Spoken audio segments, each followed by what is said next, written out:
I understand what you are going through, and I want you to know that we will work through this together slowly. Okay. Good morning, class.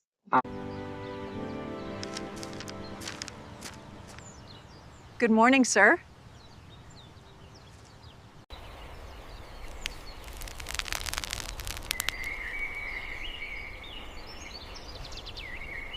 आज का जो हमारा topic रहेगा वो CTET हो या DElEd हो या टीचिंग का कोई भी एग्जाम हो, तो उसका सबसे इम्पोर्टेंट टॉपिक है। ठीक है।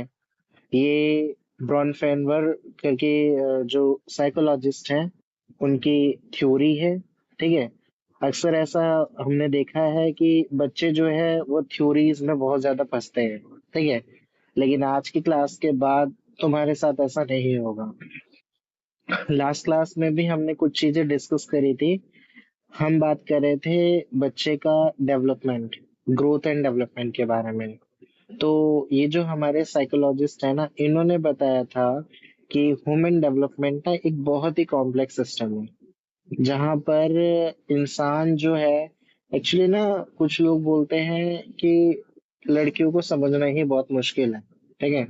और कुछ लोग ये बोलते हैं, जो साइकोलॉजिस्ट होते हैं वो ये बोलते हैं कि ह्यूमन को समझना बहुत मुश्किल है। तो मैं इस बात से बिल्कुल एग्री करता हूँ कि आज की डेट में इंसान को समझना बहुत मुश्किल चीज है, क्योंकि कब कौन क्या हो जाए कुछ पता नहीं रहता है। तो ये जो थ्योरी है ना, ये एक्सप्लेन करती है कि एक बच्चा कैसे एनवायरनमेंट से अफेक्ट होता है। क्या बच्चा जो है एनवायरनमेंट से अफेक्ट होने के बाद वो ग्रो करता है, या उसकी ग्रोथ रुक जाती है। और एक बच्चा जो जिस सोसाइटी में रह रहा है, उस सोसाइटी से उसको क्या इम्पैक्ट करता है।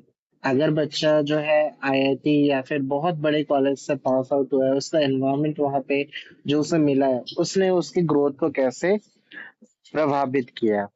ठीक है। ये जो थ्योरी रहेगी, इस थ्योरी में ये पता चलेगा कि पर्यावरणीय कारक यानी कि एनवायरमेंटल फैक्टर्स जो है कैसे बच्चे की ग्रोथ में या डेवलपमेंट में रोल प्ले कर रही है। तो बेसिकली सिंपल वर्ड्स में तो हम यही कहेंगे, जो ब्रोनफेन ब्रेनर जो थे ना, वो उन्होंने क्या बनाया, उन्होंने एक ऐसी, जैसे साइंटिस्ट होते हैं ना, वो क्या करते हैं, एक्सपेरिमेंट करते हैं। ऐसे ही जो साइकोलॉजिस्ट होते हैं ना, साइको, मैं तो पहले वो सोचता था वो लोग साइको होते हैं, लेकिन वो साइको नहीं होते। वो ना हर एक चीज के पीछे का कारण जानने के पीछे कोशिश करते हैं। जैसे एक तुम रिलेट कर पाओगे। आजकल लोगों को टाइम नहीं मिल पा रहा है, अपने लिए ही टाइम नहीं निकाल पा रहे हैं। हमें नहीं पता हम क्यों इतने ज्यादा बिजी हो गए हैं, हम किन चीजों के पीछे भाग रहे हैं या क्या हो रहा है, लेकिन हम टाइम नहीं निकाल पा रहे हैं। ऐसा देखने को मिला है। आप लोग इस बात से एग्री करते हैं कि नहीं, बताओ।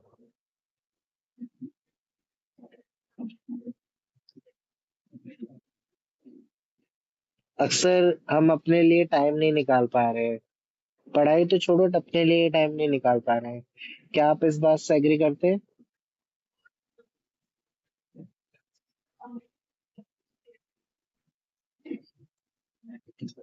ओके। नंदिनी। हम्म, अंजलि, तुम बताओ, बिजी शेड्यूल होने के बावजूद अपने लिए टाइम निकाल पाते हो?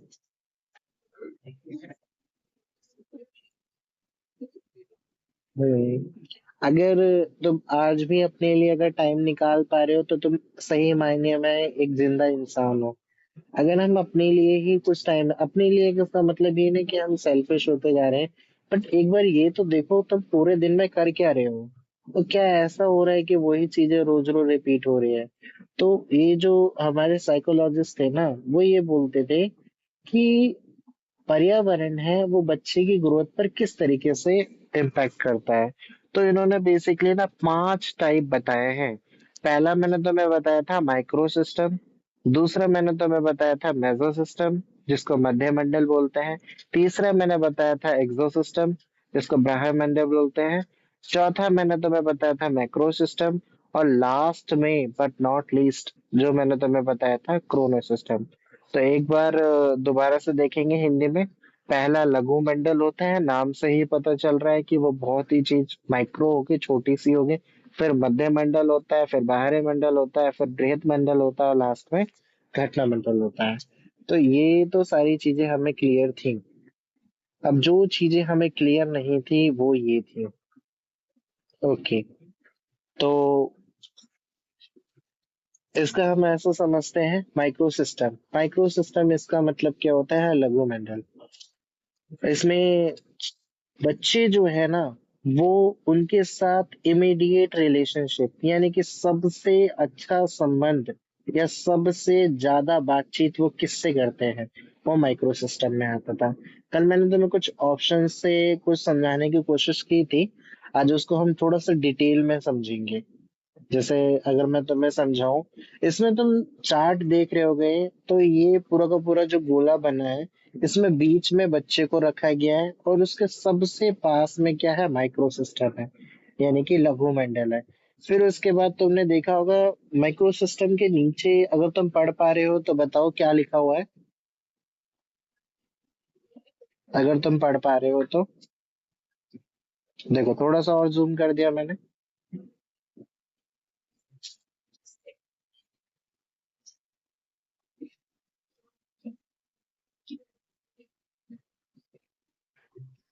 पढ़ पा रहे हो क्या लिखा हुआ है?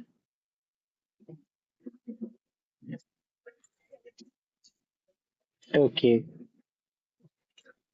ये लिखा है इमीडिएट एनवायरनमेंट। इमीडिएट एनवायरनमेंट का मतलब क्या है?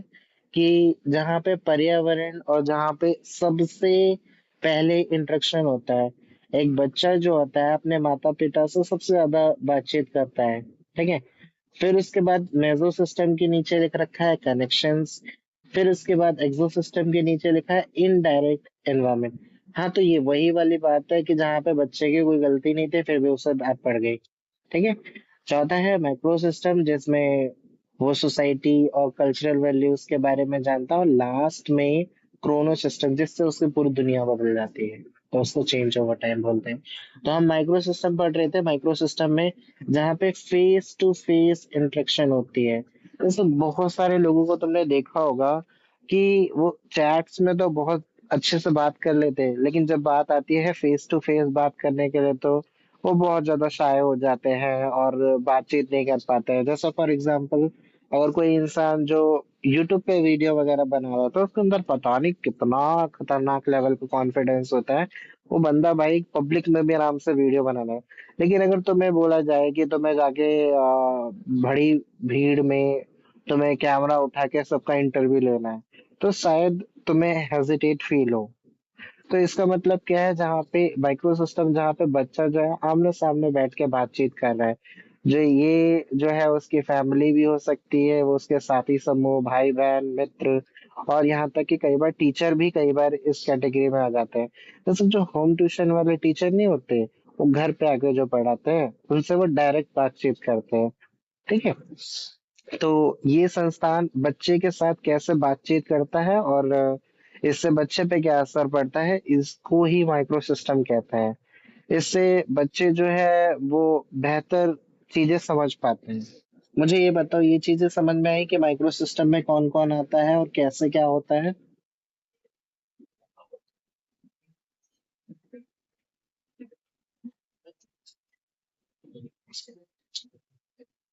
बताओ। ओके। माइक्रो सिस्टम में जो ध्यान रखने वाली बात यह है कि यहाँ पे बच्चा का सीधा पर्यावरण से संबंध होता है। यानी कि ये वो सिस्टम होता है जहाँ पर ना बच्चा डेली की डेली बातचीत कर रहा है उनसे, जैसे फैमिली हो गई, हमारे पीयर ग्रुप हो गए, हमारे सिबलिंग्स हो गए, हमारे फ्रेंड्स हो गए, हमारे टीचर हो गए। जहाँ पर तुम्हारे, अगर मैं कोई फ्रेंड का नाम पूछूं तो तुम फ्रेंड बता सकते हो कि मेरा ये कोई फ्रेंड है, ठीक है। तो इससे मतलब ये है ना कि तुम्हारे उससे बातचीत हो रही है, तुम फेस टू फेस उससे बात कर रहे हो।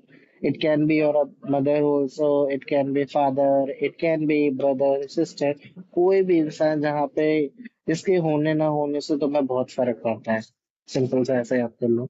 अब ठीक है।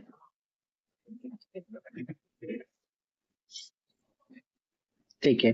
सेकेंड है मेसो सिस्टम। मेसो सिस्टम का मतलब होता है मध्य मंडल। अब तुम लोगों ने वो एग्जाम्पल मैं तुम्हें बताता हूँ तो तुम्हें रिलेट कर पाओगे।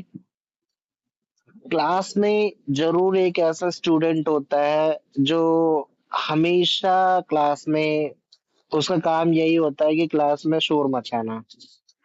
एक ना एक स्टूडेंट तो ऐसा होगा ही होगा जो शोर बहुत मचाता है। और एक ना एक स्टूडेंट ऐसा भी होगा जिसे दुनियादारी से मतलब ही नहीं होगी। वो तुम्हारे फ्रेंड सर्कल में भी होगा एक ना एक। उसे तुम इनवाइट करोगे तो भी वो खुश है, नहीं इनवाइट करोगे तो भी वो खुश है। उसे मतलब उसके फ्रेंड होने या ना होने से कोई फर्क ही नहीं पड़ रहा है।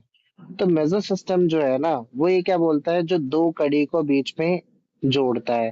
जैसे जो लोग नाटक वगैरह देखते हैं वो, जैसे पहले ना कलर्स पे या फिर जी टीवी पर सीरियल वगैरह आते थे, तो वो क्या करते थे, लास्ट में बोलते थे क्या ये ऐसा हो पाएगा अब, या फिर स्टार्टिंग में ये बोलते थे अब तक आपने देखा। सुना है कि नहीं सुना है? हाँ, तो जो मेसो सिस्टम है ना, वो ये बोलता है कि दो सिस्टम को हम कैसे जोड़ सकते हैं, दो लोगों को कैसे जोड़ सकते हैं, जिसमें दो या दो से ज्यादा लोगों को जोड़ते हैं। जैसे फॉर एग्जांपल, अगर हम बात करें पीटीएम की, इसका सबसे अच्छा एग्जांपल पीटीएम होता है। जहाँ पे टीचर्स जो है वो पेरेंट्स से जुड़ पा रहे हैं, किस वजह से, बच्चों की वजह से।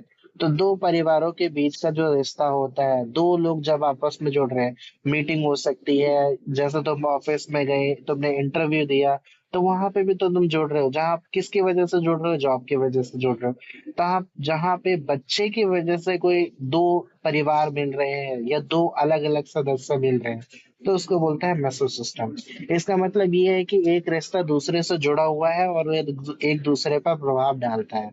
फॉर एग्जाम्पल, स्कूल में तुमने सुना होगा कि वो होती है, एसएलएम मीटिंग होती है, जो जहाँ पे पेरेंट्स जो है वो जाते हैं।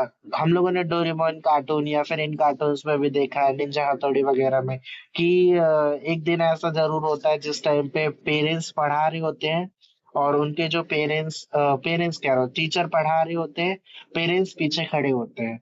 तो वो देख रहे होते हैं कि उनका बच्चा जो है आंसर दे रहा है कि नहीं दे रहा है। और फिर टीचर उनके सामने, पेरेंट्स के सामने तारीफ भी कर रहे हैं। ऐसा देखा है, बताओ। अगर तुमने कार्टून्स, हाँ कार्टून में तो देखा ही होगा ना। तो अक्सर ऐसा देखा गया है कि पीटीएम में जो बच्चे होते हैं वो क्या करते हैं, कोशिश करते हैं कि उनके टीचर कोई शिकायत ना करे। और जिस दिन पीटीएम होती है, हर बार यही सोचते हैं कि काश कुछ ऐसा हो जाए कि पीटीएम में पेरेंट्स ना जाए। अगर मार्क्स कम आए हैं तो वो पापा को नहीं ले जाऊंगा, मम्मी को लेके जाऊंगा, ऐसे करके बहाने भी बनाते हैं। फिर वो ही पूछते हैं कि पापा क्यों नहीं आए इसके, तो मम्मी को पहले ही बता दिया होता है कि ये बोल रहा है।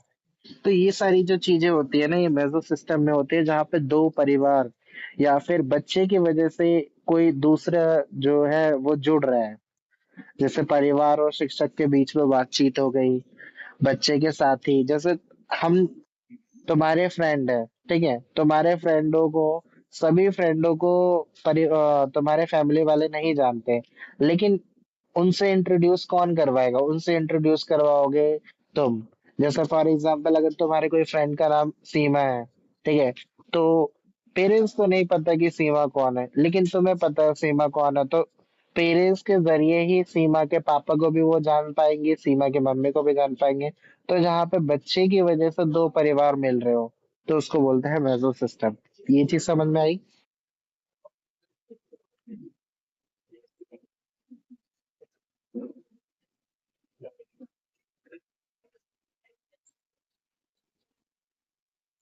बोलो, समझ में आया?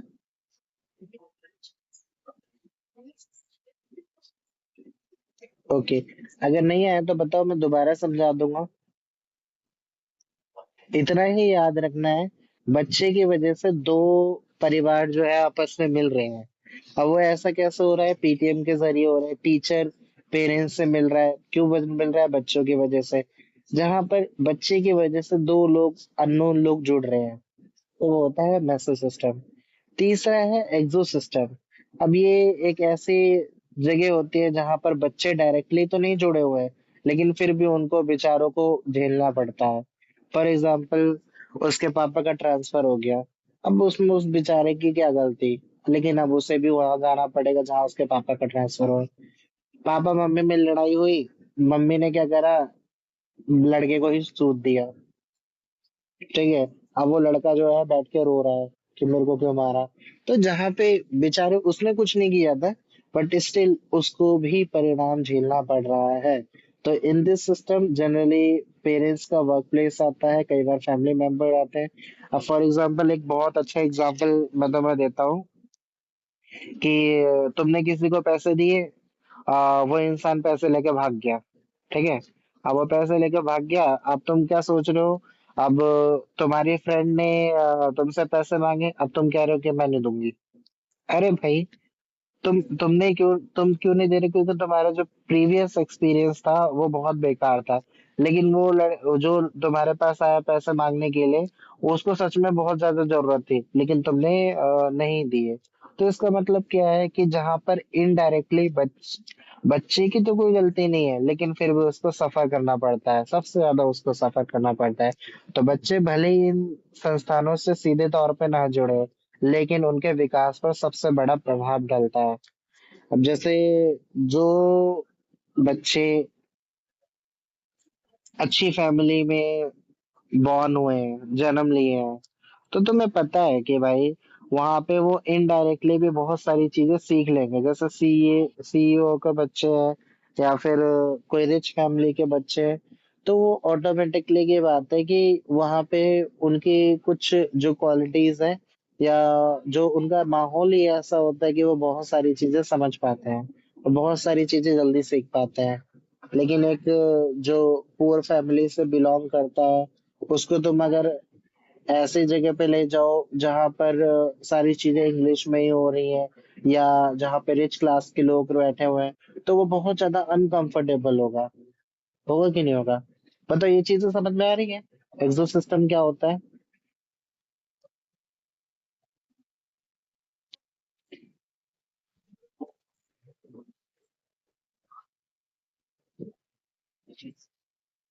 बोलो, समझ में आ रही है?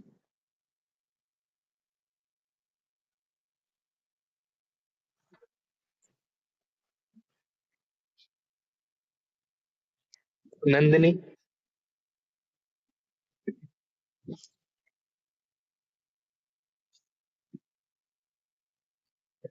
नंदिनी, अंजलि, समझ में आया?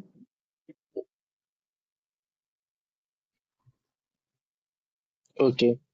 नेक्स्ट है मैक्रो सिस्टम। मैक्रो सिस्टम मतलब फोर्थ टाइप है, और ये सबसे इम्पोर्टेंट टाइप है। क्यों? क्योंकि ये ना बेसिकली हमारे कल्चर को डिफाइन करता है। अब एक हिंदू परिवार वाला जो फैमिली है, वो कहाँ जाता है पूजा करने के लिए? मंदिर जाता है ना? और एक मुस्लिम परिवार जो है, वो अगर उसको वर्शिप करनी है तो वो कहाँ जाएगा? मस्जिद में जाएगा। यही कोई सिख फैमिली का इंसान है, तो वो कहाँ जाएगा? गुरुद्वारा में जाएगा। और अगर क्रिश्चियन है तो वो कहाँ जाएगा? चर्च में जाएगा। तो बेसिकली एक बच्चा जो होता है उसको नहीं पता होता है कि वो कौन सी फैमिली से बिलोंग करता है। उसके पास की सोसाइटी ही तो बताती है कि तुम इस रिलीजन से बिलोंग करते हो। हम ही लोगों ने तो उसको स्टेटस दे रखा है कि तुम हिंदू फैमिली में बॉर्न हुए हो, तुम्हें पूजा करनी चाहिए। तुम मुस्लिम फैमिली में बॉर्न हुए हो, तुम्हें नमाज पढ़नी चाहिए। तुम जो है सिख फैमिली में बिलोंग करते हो, तो तुम्हें रब का ध्यान रखना चाहिए, है ना? तो इसका मतलब क्या है कि बच्चा जो है कोई अपना स्टेटस लेके थोड़ी पैदा होता है कि वो आ, यहाँ पे वो हिंदू है। वो तो आसपास के जो समाज है वो उन्हें बनाती है। जैसे हम लोग इंडियंस क्यों कहलाते हैं? क्योंकि हम लोग इंडिया में बॉर्न हुए, तभी तो हम इंडियंस कहलाते हैं। अब मैं मान लो मैं बिल्कुल ही नागारा इंसान हूँ, लेकिन मैं फिर भी मैं इंडिया में अगर बॉर्न हुआ हूँ, तो इसका मतलब तो मैं इंडियन ही हूँ। अब इसका मतलब ये थोड़ी है कि मैं बाहर के देश का हो जाऊंगा। तो बच्चे की हिस्ट्री हो गई, बच्चे का समाज में तौर तरीका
ओके, तो हम पढ़ रहे थे fourth topic macro system. Macro system का मतलब क्या है कि जो चीज़ें हमें ना सोसाइटी वालों ने दी है। फॉर एग्जांपल अगर मैं तुम्हारा नाम पूछूं कि तुम्हारा नाम क्या है, तो तुम मुझे अपना नाम बताओगे। लेकिन वो जो नाम है वो तुम्हें किसने दिया है? तुम्हारे फैमिली वालों ने दिया है। तुम्हारे फैमिली वालों ने किस आधार पे दिया है? क्योंकि सोसाइटी में कुछ नियम बनाए गए थे, उन नियम के अकॉर्डिंग ही तुम्हारा नाम दिया गया है। फॉर एग्जांपल अगर मैं अपनी बात करूं, मेरा नाम आशीष है, ठीक है? ये नाम मुझे किसने दिया है? मेरे फैमिली वालों ने दिया है। फैमिली जो है वो कहाँ का हिस्सा है? वो समाज का हिस्सा है। और समाज ने ही तो बताया है कि मैं हिंदू फैमिली में बॉर्न हुआ हूँ, या मेरी पहचान ये है, मेरा नाम ये है।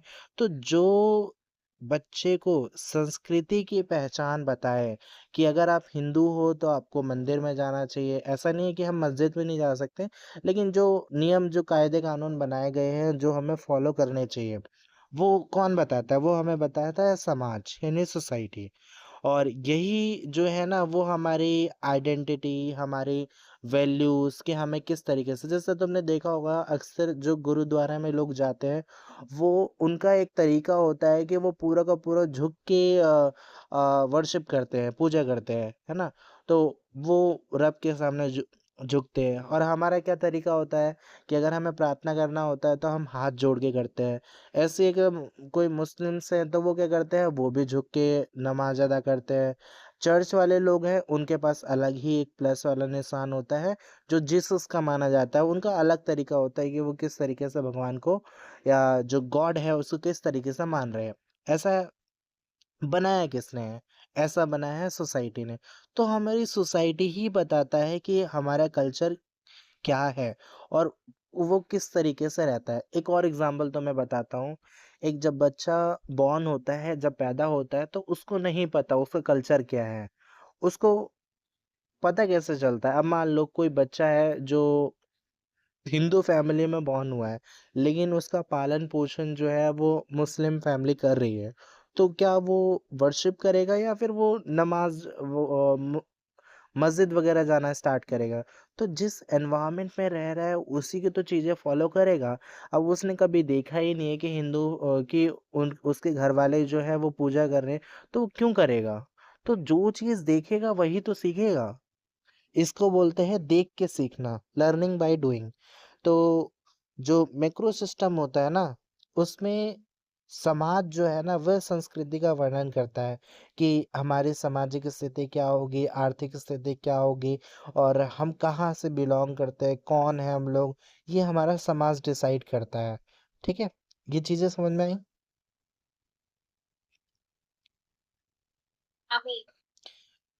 ठीक है, एक और एग्जाम्पल तो मैं बताता हूँ। अब कोई पूछे तुम कहाँ से बिलोंग करते हो, तो तुम बताओगे कि मैं यूपी से, मैं बिहार से, मैं जिस भी राज्य से तुम बिलोंग करते हो वो बताओगे। कोई पूछे तुम कौन से देश से हो, तो तुम सभी के सभी बताओगे कि हम इंडिया कंट्री से हैं। तो हम लोग क्या है, हम लोग इंडियंस हैं। ये पहचान हमें किसने दी? यह पहचान हमें देश ने दी। और देश में क्या है? देश एक समाज का हिस्सा है। तो जो समाज की पहचान बताए, हमारे सांस्कृतिक पहचान बताए, हमारे मूल्य बताए, विरासत बताए, हमें वैल्यूज़ बताएँ, तो ये जो सारी चीज़ें होती हैं वो किस में आती हैं? मैक्रो सिस्टम में आती हैं। नेक्स्ट है मेरा क्रोनो सिस्टम। क्रोनो सिस्टम का मतलब क्या होता है? सिंपल सा इतना समझ लो कि जहाँ पे एक पल में सब कुछ खत्म हो जाता है। ठीक है? ये कैसे होता है? जिसमें बहुत बड़ा बदलाव हो। एक ऐसा बदलाव जिससे जो पूरे के पूरे हमारी फैमिली, हमारी कंट्री वो याद रखे। जैसे एक एग्जांपल है मेरे पास कि भारत की जो स्वतंत्रता हुई थी वो हुई थी 15 अगस्त 1947 को। 15 अगस्त 1947 में पूरी की पूरी हिस्ट्री हमारी चेंज हो गई थी, क्योंकि वो एक टर्निंग पॉइंट था। वो एक ऐसा बदलाव था जो आज तक हम चीज़ें उसमें झेल रहे हैं। जैसे एक अटैक हुआ था हिरोशिमा और नागासाकी पे, जो उन पे बॉम्ब गिरा दिए थे अमेरिका ने। आज तक जापान की वो सिटीज़ हैं, वहाँ पे बच्चे जो है विकलांग पैदा हो रहे हैं। तो इसका खामियाजा जो है वो आज भी झेल रहे हैं। तो कोई युद्ध हो रहा है या कोई आपदाएँ हो रही हैं, चलो ऐसा नहीं है कि सारी की सारी चीज़ें नेगेटिव भी हैं। हर एक कुछ चीज़ें पॉजिटिव भी होती हैं। जैसे मान लो तुम्हारी फैमिली में किसी का जन्म हुआ है, तो वो तुम्हारे लिए टर्निंग पॉइंट है, वो तुम्हारे लिए बहुत बड़ा बदलाव है, बच्चे के लिए बहुत बड़ा बदलाव है। मान लो कोई छोटा भाई पैदा हुआ है या छोटी बहन पैदा हुई है, तो इसका मतलब क्या है, वो भी एक बहुत बड़ी घटना है, जिसको बोलते हैं घटना मंडल यानी कि क्रोमो सिस्टम, जहाँ पर एक ऐसा बदलाव हुआ है जिससे तुम्हारी लाइफ में बहुत बड़ी चीज़ हुई है। हम एक और एग्जांपल है, जैसे मान लो किसी फैमिली मेंबर में किसी की डेथ हो गई, तो वो भाई तुम्हारी लाइफ का बहुत बड़ा पार्ट है, तुम्हारी पूरी उस चीज़ से तुम्हारी पूरी लाइफ अफेक्ट कर रही है, तो उसको बोलते हैं क्रोनो सिस्टम, जहाँ पर तुम्हारी जो लाइफ है वो बहुत ज़्यादा अफेक्ट कर रही है इन चीज़ों की वजह से। समझ में आया? डॉली, तुम्हें समझ में आया? सर थोड़ा थोड़ा। ओके, क्रोनो सिस्टम में इतना समझ लो कि जो जिससे बच्चे की जो लाइफ है ना बहुत ज़्यादा अफेक्ट करे, मतलब कि इतना मान लो कि जिससे बच्चे की पूरी ज़िंदगी वो इम्पेक्ट कर रही है। फॉर एग्जांपल, अगर जो बच्चा है वो एक ऐसे माहौल में पला बड़ा है जहाँ पर भुखमरी जैसी चीज़ें फैल गई हैं, तो वो उसकी लाइफ को पूरे की पूरी अफेक्ट कर रही है ना, वो जन्म ही उसने ऐसी फैमिली में लिया है जहाँ पे भुखमरी है, जहाँ पर गरीबी है। और दूसरी बात, अगर मान लो मम्मी पापा का डिवोर्स हो गया, तो उसको पूरी जीवन भर तक ये दुख झेलना पड़ेगा कि उसके मम्मी पापा जो है वो अलग हो गए हैं। तो इसका मतलब क्या है, एक ऐसी चीज जिससे उस सिर्फ और सिर्फ 1 साल के लिए नहीं, बल्कि सालों साल तक उसको वो दुख झेलना पड़े, चाहे वो दुख हो चाहे वो खुशी भी हो सकती है। फॉर एग्जाम्पल, तुम्हारी फैमिली में किसी का जन्म हुआ है, या तुम्हारे पढ़ाया हुआ कोई स्टूडेंट जो है वो बहुत अच्छी पोजीशन पे पहुंच गया है, इसका मतलब ये है ना कि तुम्हारे तुम्हारे लिए वो बहुत खुशी की मोमेंट है, और जिसकी खुशी तुम्हें एक दिन नहीं बल्कि सालों साल रहेगी।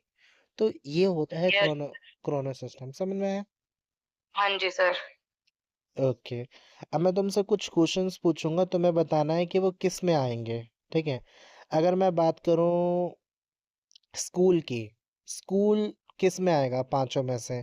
क्या वो माइक्रो में आएगा, मेसो में आएगा, एक्सो में आएगा, मैक्रो में आएगा? अच्छा हाँ, एक चीज और, अगर कोई तुमसे ये पूछे कि ये जो 5 टाइप थे इनका आखिरी मंडल कौन सा है, तो हमें क्रोनो सिस्टम नहीं बताना, घटना स्थल घटना मंडल नहीं बताना है, क्योंकि इसमें तो पूरी लाइफ ही बदल जाती है उनके।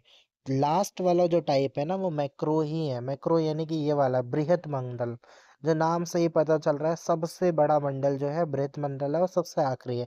ये वाला जो है क्रोनो सिस्टम, ये हम ये बोल सकते हैं कि एक्सेप्शनल केस होता है।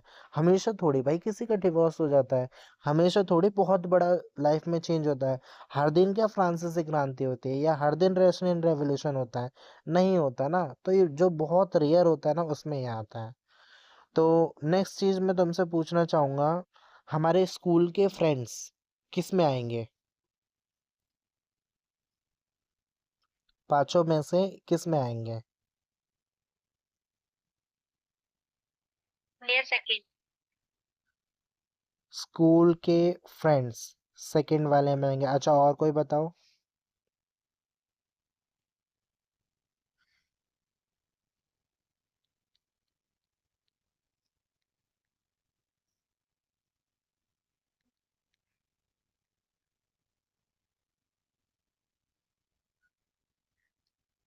जहाँ पे हम डायरेक्टली बातचीत कर रहे हैं फेस टू फेस, वो हमारे स्कूल के फ्रेंड्स भी हो सकते हैं, वो हमारे आसपास के आस पड़ोस के लोग भी हो सकते हैं, वो हमारे भाई बहन टीचर भी हो सकते हैं।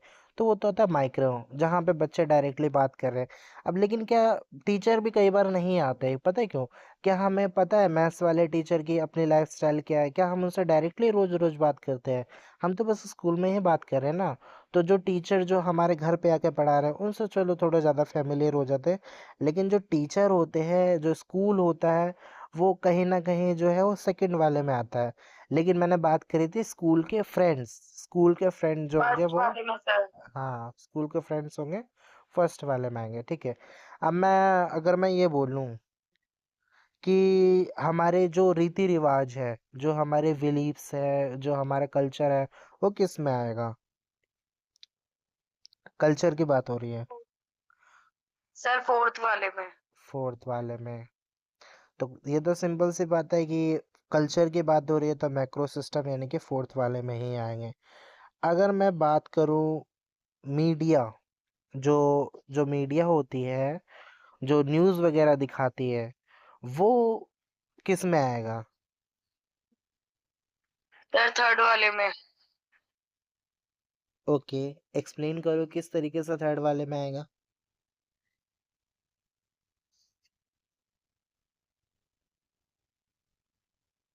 जब अपने कंफर्ट से बाहर कॉन्फिडेंस की बात है। ओके, इसका मैं थोड़ा सा ऐड ऑन कर देता हूँ। मीडिया इस तरीके से आएगा कि कहीं पर आग लग गई है। आग क्यों लगे थे? क्योंकि वो फोन में लगा हुआ था। अब वही तुम्हारे पेरेंट्स ने देखा कि हाँ भाई, फोन चलाने से आग लगी है, तो वो क्या कर रहे हैं, तुम्हारा फोन उन्होंने स्विच ऑफ करके अपने घर में रख ले, अपने अलमीरा में रख लिया है। भाई, आग लगी है नागालैंड में, ठीक है, घर में कैसे आग लग गई तुम्हारे? वो इसी वजह से तो लग गई, क्योंकि जहाँ पे बच्चे की कोई गलती नहीं है बट स्टिल उसको सजा मिल रही है, तो क्या होता है, एग्जो सिस्टम होता है। समझ में आया?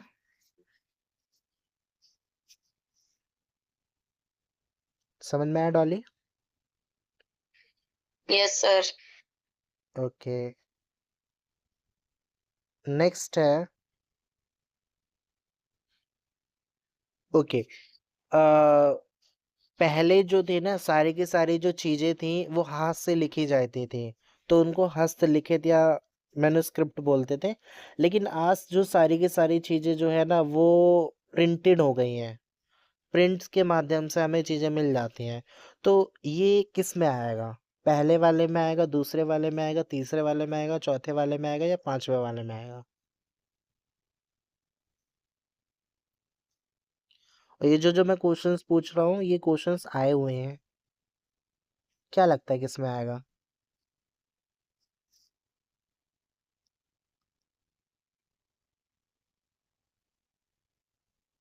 कोई बात नहीं, गैस करो। ज्यादा से ज्यादा गलत होगा, और क्या होगा?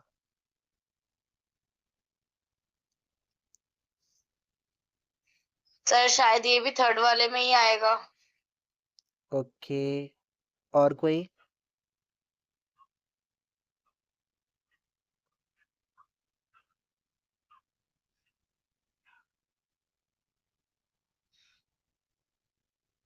सबसे बेकार होता है बिना लड़े ही हार मान जाना। मतलब कि बिना आंसर बताए अगर तुम चुप हो जाओगे, तो इसका मतलब तो ये है कि हम हार मान गए। अगर तुम एटलीस्ट गलत भी बताओगे तो तुम्हें सही आंसर पता चलेगा और वो तुम्हें लाइफ टाइम याद रहेगा। ठीक है? एक इंसान जो स्टार्टिंग में गलत बताता है, वो बाद में चल के बहुत ज्यादा कंसेप्ट उसके क्लियर हो जाते हैं। तो देखो, मैंने तुम्हें बोला था कि प्रिंटिंग प्रेस का इन्वेंशन हुआ। प्रिंटिंग प्रेस के इन्वेंशन से जो पहले चीजें हाथ से बनाई गई थी, अब वो सारी की सारी चीजें जो है वो प्रिंट में मिलने लग गए हैं। तो इसका मतलब क्या है, बहुत बड़ा बदलाव हुआ है। जो हाथ से बनाई हुई चीजें जो थी, अब वो प्रिंट के माध्यम से मिलने लग गई है। तो ये डेली डेली तो नहीं होता है, लाइफ में एक टाइम होता है, तो लास्ट वाला होगा। तो इसका मतलब क्या है, क्रोनो सिस्टम होगा वो। ठीक है? ओके, नेक्स्ट अगर मैं पूछूं, पापा का जो ट्रांसफर हो गया है स्विट्जरलैंड में, इससे फैमिली वाले बहुत खुश हैं, तो वो किस में आएगा?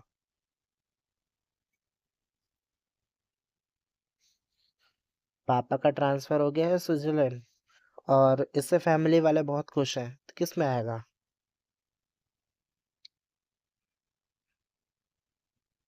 Option A, B, C, D या ई?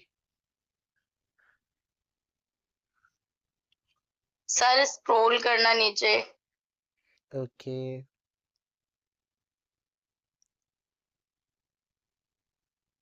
पहले वाले में आएगा, दूसरे वाले में आएगा, तीसरे वाले में आएगा, चौथे वाले में आएगा या पांचवे वाले में आएगा? इसमें इसमें से तो नहीं है वैसे। इसमें से तुम देख के बता सकते हो कि कौन से वाले में आ सकता है, पहला, दूसरा, तीसरा, चौथा, पांचवा।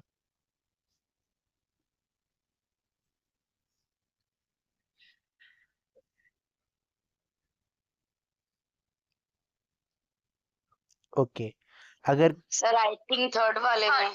थर्ड वाले में। ओके, नंदिनी, ठीक है।